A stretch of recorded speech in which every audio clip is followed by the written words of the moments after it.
Hello guys, welcome back to another vlog. ഇന്ന് നമ്മൾ explore ചെയ്യാൻ പോകുന്നത് തൃപ്പൂണിത്തുറ ഹിൽ പാലസ് ആണ്, കേരളത്തിലെ ഏറ്റവും വലിയ പുരാവസ്തു മ്യൂസിയം. ഇതൊരു രാജകീയ അനുഭവം തന്നെയാണ്. കൂടാതെ ഒരു സിനിമാ കണക്ഷനും ഉണ്ട് ഇവിടെ. നമ്മളിപ്പോൾ പോയിക്കൊണ്ടിരിക്കുന്ന തൃപ്പൂണിത്തുറ മെട്രോ സ്റ്റേഷനിലൂടെയാണ്. ഈ കാണുന്നതാണ് തൃപ്പൂണിത്തുറ മെട്രോ സ്റ്റേഷൻ്റെ അടിഭാഗത്തിലൂടെയാണ് നമ്മൾ പോയിക്കൊണ്ടിരിക്കുന്നത്. നിങ്ങൾക്ക് തൃപ്പൂണിത്തുറയിലേക്ക് വരാൻ രണ്ട് മാർഗ്ഗങ്ങളുണ്ട്. ഒന്നല്ലെങ്കിൽ മെട്രോയ്ക്ക് വരാം, അല്ലെങ്കിൽ ട്രെയിൻ മാർഗവും വരാം. മെട്രോ സ്റ്റേഷനിൽ നിന്ന് 2 കിലോമീറ്റർ ദൂരപരിധിയിലാണ് നമുക്ക് ഹിൽ പാലസ് സ്ഥിതി ചെയ്യുന്നത്. ഇവിടുന്ന് ഏകദേശം വെറും 60 രൂപ മാത്രം ഓട്ടോയ്ക്ക് കൊടുത്തു കഴിഞ്ഞാൽ നിങ്ങൾക്ക് ഹിൽ പാലസിലേക്ക് പോകുന്നതാണ്. ഈ കാണുന്നതാണ് മെട്രോ സ്റ്റേഷൻ തൃപ്പൂണിത്തുറയുടെ. ഇതിൻ്റെ ചുമരുകളിലേക്ക് നമുക്ക് തൃപ്പൂണിത്തുറയുടെ തനതായിട്ടുള്ള കലാരൂപങ്ങളും കാണാൻ പറ്റും. തൃപ്പൂണിത്തുറ ഹിൽ പാലസ് കൊണ്ട് മാത്രമല്ല ഫേമസ് ആയിട്ടുള്ളത്, ഇവിടെ തനതായ കലാരൂപങ്ങൾ, അത്തച്ചമയം, ഇങ്ങനെ നിരവധി കാര്യങ്ങളുണ്ട്. ഇന്നത്തെ വീഡിയോയിൽ നമ്മൾ കാണാൻ പോകുന്ന ഹിൽ പാലസും അതിൻ്റെ ചുറ്റുപാടും അതിൻ്റെ ചരിത്രത്തെക്കുറിച്ചാണ്. നമ്മളിപ്പോൾ നേരെ കണ്ടുകൊണ്ടിരിക്കുന്നതാണ് തൃപ്പൂണിത്തുറ റെയിൽവേ സ്റ്റേഷനാണ് കണ്ടുകൊണ്ടിരിക്കുന്നത്. അതിൻ്റെ മുൻഭാഗത്തൂടെയാണ് നമ്മളിപ്പോൾ കടന്നു പോകുന്നത്.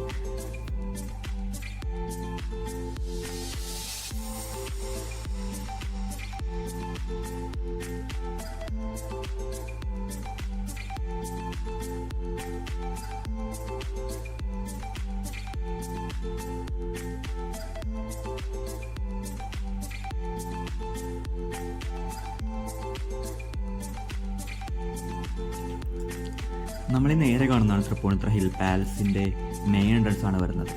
ഇതുവഴി നമുക്ക് നേരെ കാണുമ്പോൾ ഒരു അതിമനോഹരമായിട്ടുള്ള വ്യൂ ആണ് നമുക്ക് വരുന്നത്. റോഡിൽ നിന്നുള്ള ഗേറ്റും ആ വലിയൊരു ആർച്ചും ആ മതിലുകളും എല്ലാം നമുക്കൊരു ഫീൽ ഗുഡ് വൈബാണ് നമുക്ക് കിട്ടുന്നത്.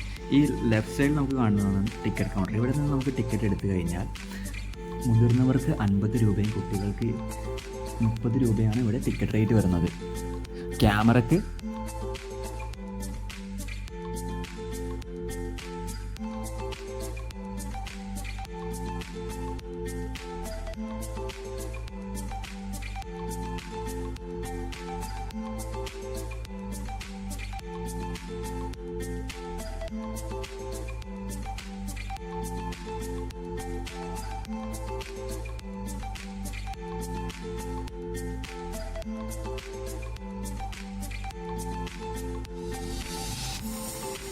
വീക്കെൻഡ് ടൈമിൽ നമുക്കിവിടെ നിരവധി യാത്രക്കാരെ കാണാവുന്നതാണ്. ഈ നേരെ കാണുന്ന പടവുകൾ കയറി ചെല്ലുമ്പോഴാണ് നമുക്ക് ഹിൽ പാലസ് എന്ന് പറയും കാണാൻ കഴിയുന്നത്. ഹിൽ പാലസ് എന്ന് പറയുന്ന മലയാളത്തിൽ പറഞ്ഞാൽ പൊന്നമ്മ കൊട്ടാരം എന്നാണ് മലയാളത്തിൽ പറയുന്നത്. ഇതിൽ നിന്ന് നമുക്ക് താഴേക്ക് നോക്കിക്കഴിഞ്ഞാൽ അതിമനോഹരമായിട്ടുള്ള ഗാർഡനും അതിൻ്റെ പൂക്കളും ഒരു വല്ലാത്തൊരു എക്സ്പീരിയൻസ് തന്നെയാണ്. നമ്മൾ സിറ്റിയിൽ നിന്ന് നമ്മളൊന്ന് റിലാക്സ് ആകാൻ വേണ്ടി, വീക്കെൻഡ് റിലാക്സേഷന് വേണ്ടി നമുക്ക് തിരഞ്ഞെടുക്കാൻ പറ്റിയൊരു ബെസ്റ്റ് സ്പോട്ട് എവർ എന്ന് വേണമെങ്കിൽ സജസ്റ്റ് ചെയ്യാൻ പറ്റും ഹിൽ പാലസിനെ കുറിച്ച്. ഇതിൻ്റെ ചുറ്റുപാടും നമുക്ക് ഒരുപാട് കെട്ടിടങ്ങൾ, 49ഓളം കെട്ടിടങ്ങളാണ് നമുക്ക് ഈ ചുറ്റുപാടും കാണാൻ പറ്റുന്നത്. 54 ഏക്കറിൽ ചുറ്റപ്പെട്ടിരിക്കുന്നതാണ് ഈ കൊട്ടാരം.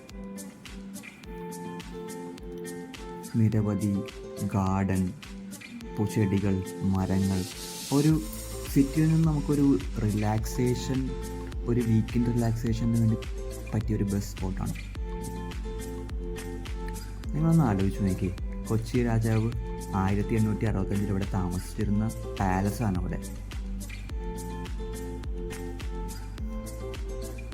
നിരവധി ഓക്സിജൻ, നല്ല ഓക്സിജനും കാര്യങ്ങളൊക്കെ നമുക്കിവിടെ വന്നു കഴിയുമ്പോൾ നമുക്ക് മനസ്സിനും എല്ലാത്തിനും ഒരു റിലാക്സേഷൻ കിട്ടുന്ന ഒരു അനുഭവം തന്നെയായിരിക്കും നിങ്ങൾക്ക് കാണുന്നത്.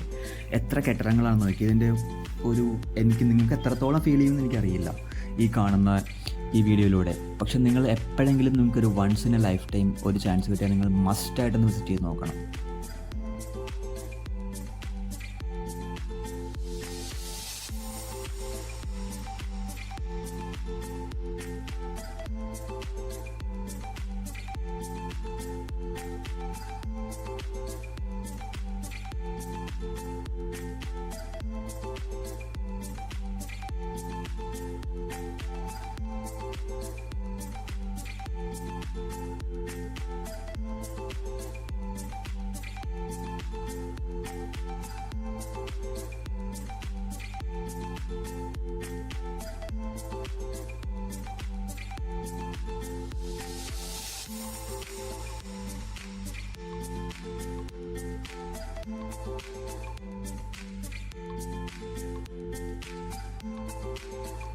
ഇനി നമുക്ക് ഹിൽ പാലസിൻ്റെ ഉൾഭാഗത്തിലെ കാഴ്ചകളാണ് കാണുന്നത്. ഉള്ളിലേക്ക് ക്യാമറ അലൗഡ് അല്ല, എന്നാലും നമ്മൾ ചുരുക്കം ചില വിഷ്വൽസ് മാത്രം നമ്മൾ പകർത്തിയിട്ടുണ്ട് നിങ്ങൾക്ക് വേണ്ടി കാണിക്കാൻ വേണ്ടിയിട്ട്. ഈ കാണുന്നതാണ് അതിൻ്റെ ഉൾഭാഗത്തെ ടൈലും അന്നത്തെ കാലത്തെ ടൈലും ചരിത്രങ്ങളെക്കുറിച്ചാണ് പറഞ്ഞുകൊണ്ടിരിക്കുന്നത്. കൊച്ചിയുടെ ഒരു മാപ്പാണ് നമുക്ക് ഇതിനകത്ത് കാണാൻ കഴിയുന്നത്. ഇത് ഫസ്റ്റ് എവർ എലവേറ്ററാണ്. എന്ന് വെച്ച് കഴിഞ്ഞാൽ കേരളത്തിലെ ആദ്യത്തെ ലിഫ്റ്റ് വരുന്നത് തൃപ്പൂണിത്തുറ ഹിൽ പാലസിൻ്റെ അകത്തായിരുന്നു. ചരിത്രത്തിൽ എത്ര പേര്. ഈ കാണുന്നതാണ് നമ്മുടെ രാജാവ് പണ്ട് ധരിച്ചിരുന്ന രാജാവിൻ്റെ ഡ്രസ്സാണത്, ആ തലപ്പാവും ഗൗണും. ഈ കാണുന്നത് പണ്ട് ആൾക്കാരെ തൂക്കിക്കൊല്ലാൻ ഉപയോഗിച്ചിരുന്ന കൊല്ലമരമായിരുന്നു. ഇത് നിങ്ങൾ ഈ കാണുന്നതൊക്കെ പണ്ടത്തെ കാലത്ത് രാജാക്കന്മാർ ഉപയോഗിച്ചിരുന്ന പല്ലക്ക് എന്ന് പറയും. എന്ന് വെച്ച് കഴിഞ്ഞാൽ രാജാക്കന്മാർ രാജ്ഞിമാരെയൊക്കെ ഇതിനകത്ത് കയറിയിരുന്ന് ആൾക്കാർ തോളത്ത് വെച്ച് കൊണ്ടുപോകുന്ന ഒരു സംഭവമാണ് പല്ലക്ക്. നിങ്ങൾ പലരും കേട്ടിട്ടുണ്ടാവും. പിന്നെ അതിനോടനുബന്ധിച്ച് വരുന്ന ഒരു നിരവധി സ്ഥലങ്ങളാണ് നിങ്ങളെ കണ്ടുകൊണ്ടിരിക്കുന്നത്. എന്ന് വെച്ച് കഴിഞ്ഞാൽ ഇവിടെ ധാരാളം മരങ്ങളാൽ ചുറ്റപ്പെട്ടിരിക്കുന്നത് കൊണ്ട് തന്നെ നല്ലൊരു അനുഭവം തന്നെയാണ് ഇതിലൂടെ നടക്കുന്നതും ഇവിടെ വന്നിരിക്കുന്നതും. നമ്മുടെ മനസ്സിനൊരു ശാന്തി കിട്ടുന്ന ഒരു ഇതാണ്. ഇതിനോടനുബന്ധിച്ച് തന്നെ ഒരു ഡിയർ പാർക്ക് വരുന്നുണ്ട്. ഡിയർ പാർക്ക് എന്ന് വെച്ച് കഴിഞ്ഞാൽ നമ്മുടെ ഒരു എന്താ പറയുക, കുറേ മാൻകുട്ടികളെ വളർത്തുന്നുണ്ട്. മാന്, മ്ലാവ്, അങ്ങനെയുള്ള കാര്യങ്ങൾ. അടുത്ത കാഴ്ചയിൽ നമുക്ക് അതിലേക്ക് പോവാം.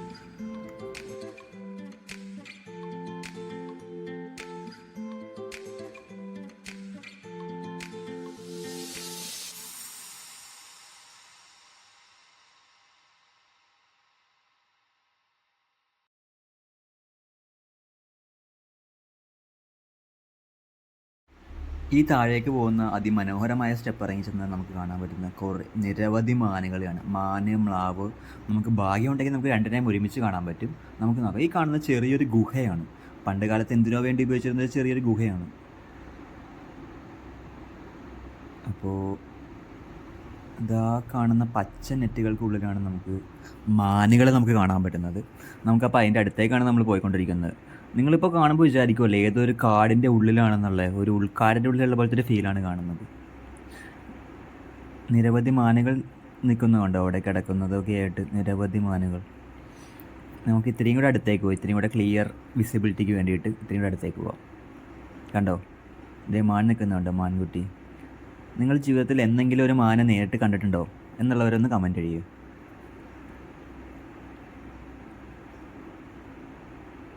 എന്ത് രസമാണല്ലേ ഇതുങ്ങളെ കാണാൻ. എന്ത് മനോഹരമായിട്ടുള്ള മാനുകളാണ്. ആ പുള്ളിമാൻ എന്നൊക്കെ പറയുന്ന ഇതാണ്.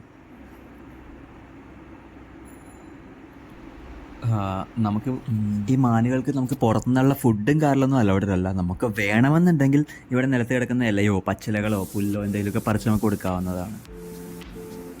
വേറെ ഒന്നും കൊണ്ടല്ല, മാനുകളുടെ സേഫ്റ്റിയെ മുൻനിർത്തിയാണ് അധികൃതർ നമ്മുടെ അടുത്ത് അങ്ങനെ പറഞ്ഞിട്ടുള്ളത്. പിന്നെ ഇതിൽ നമുക്ക് അതിമനോഹരമായിട്ടുള്ള കുറേ സ്ഥലങ്ങൾ നമുക്ക് കാണാൻ പറ്റും. ഇതുപോലെ നിരവധി ഊഞ്ഞാലുകളും അങ്ങനെയുള്ള കാര്യങ്ങളൊക്കെ നമുക്ക് ഇതിൻ്റെ ചുറ്റുപാട് നമുക്ക് കാണാൻ പറ്റും. ഈ ഹിൽ പാലസിൽ പിന്നെ നിരവധി സിനിമ ലൊക്കേഷനായിരുന്നു ഇത്. പഴയ ഒരുപാട് സിനിമകൾ. നിങ്ങൾ മണിച്ചിത്രത്താഴിലെ അറിയാത്തതായിട്ട് ആരും ഉണ്ടാവില്ല. മണിച്ചിത്രത്താഴിലെ നിരവധി സീനുകൾ ഈ ഹിൽ പാലസിനുള്ളിലാണ് ഷൂട്ട് ചെയ്യാനുണ്ടായിരുന്നത്. ഇപ്പോൾ നമ്മളിപ്പോൾ പോയിക്കൊണ്ടിരിക്കുന്നത് അങ്ങനെ ഒരു സിനിമ ഷൂട്ട് ചെയ്തൊരു കുളത്തിൻ്റെ സൈഡിലേക്കാണ്.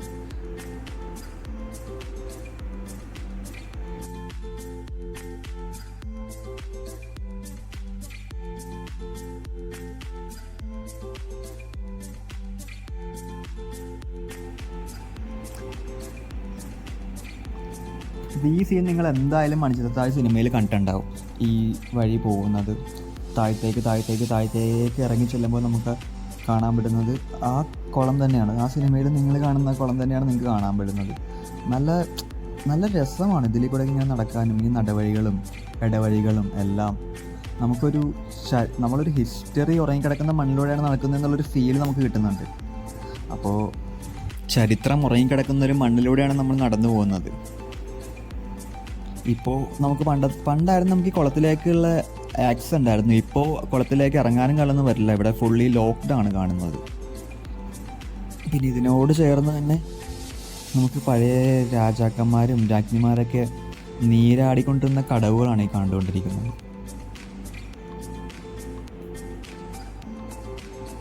അവിടെ സൈഡിലായിട്ടൊരു ചിത്രമൊക്കെ വരച്ചു വെച്ചിട്ടുണ്ട്. അത് പണ്ടുള്ളതാണോ എന്ന് എനിക്കറിയില്ല, അത് പുതുതായിട്ട് ആരെങ്കിലും വരച്ചതാണോ എന്ന് എനിക്കറിയില്ല. ഇങ്ങനെ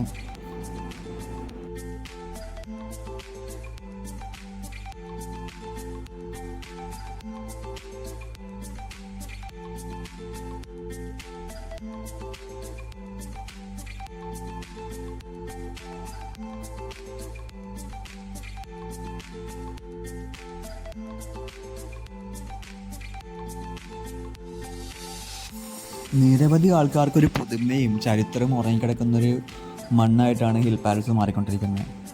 പിന്നെ ഇപ്പോൾ ഈ വീക്കെൻഡ്സിലൊക്കെ ഒരുപാട് ടൂറിസ്റ്റുകൾ നമുക്ക് വരാറുണ്ട്. ഈ ഫോറിനേഴ്സും അല്ലാണ്ടുള്ള ആൾക്കാരും നമ്മുടെ നാട്ടുകാരും ഇഷ്ടം പോലെ പേര് വരാറുണ്ട്. അപ്പോൾ ഇതുപോലുള്ളൊരു അടുത്ത വീഡിയോ വരുന്നവരെ ഓക്കെ ഗൈസ്, അപ്പോൾ നമുക്ക് കാണാം. ബൈ.